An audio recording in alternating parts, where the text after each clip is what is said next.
What if I were to tell you that 70% of 10-year-olds in low and middle income countries are unable to read a simple text with comprehension? This statistic is scary. It is a call to action. But for many people around the world, this is just a number. But what happens when I go and talk to mothers in the streets of Delhi, when I go to small rural schools in Colombia and talk to the teachers there, when I talk to Zambian government officials working on foundational literacy and numeracy? All I hear is concern. Because for them, this number is not just abstract, it is not data. They know the children behind this number who are struggling to read and do simple math even after years in school. So when you care about a problem so much, what can you do? As a development sector professional, I grapple with this question every day with my colleagues.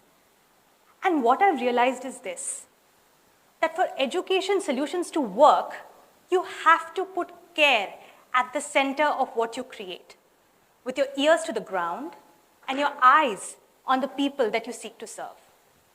But the first step is to begin, and beginnings can be scary.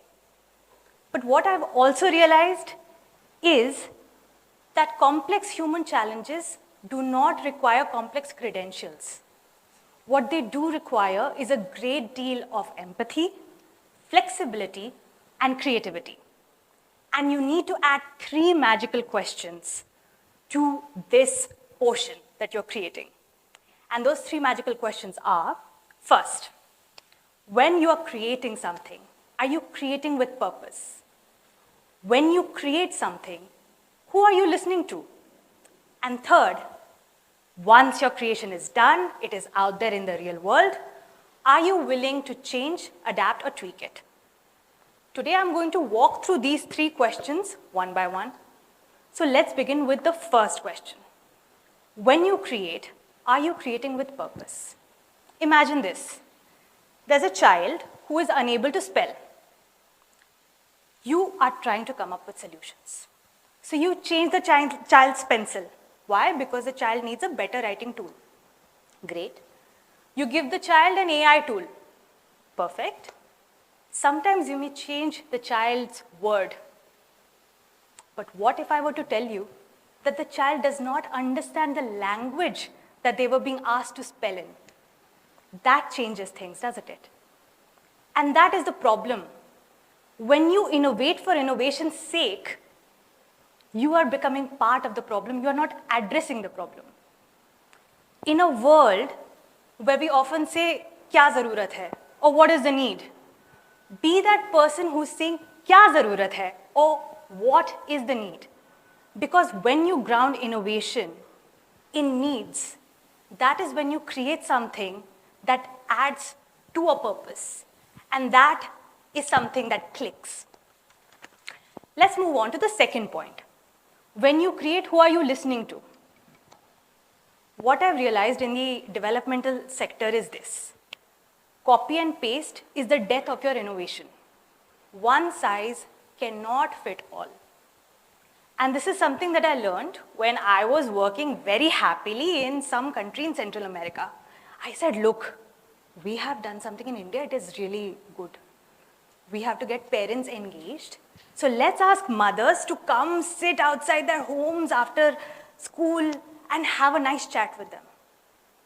There was sannata. And I was like, itna sannata kyun hai bhai?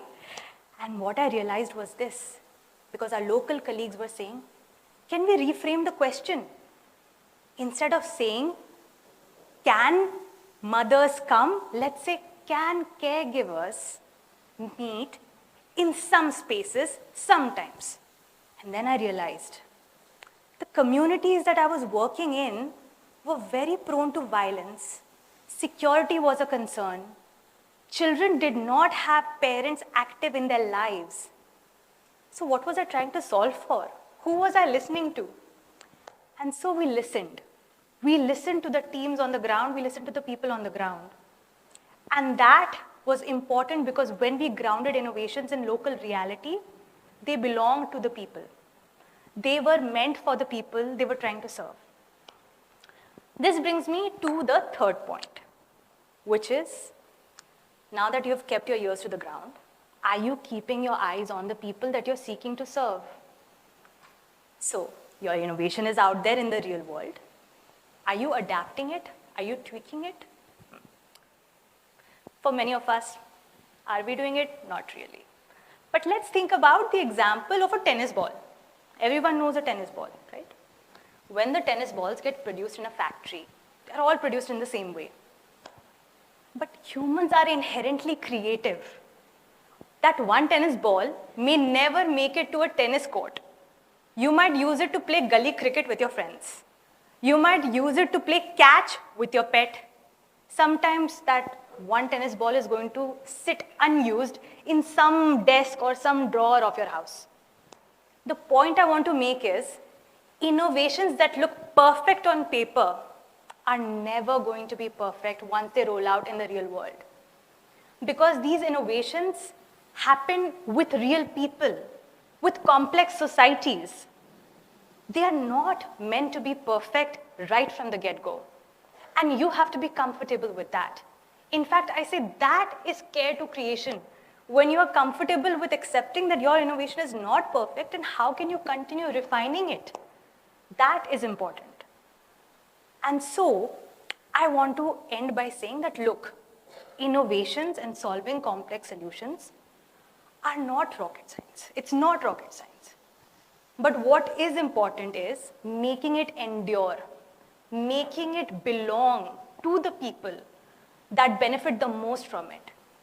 And that happens only when you put care into the creation that you are creating. I want you to think about this as you go on to create for companies, for NGOs, for school projects. Care that gives purpose to your creation. Care that listens deeply to those who are closest not only to the problem but to the solution. And care that is receptive to feedback and adaptation is what can drive profound, transformative change when it comes to education. So thank you so much, everybody.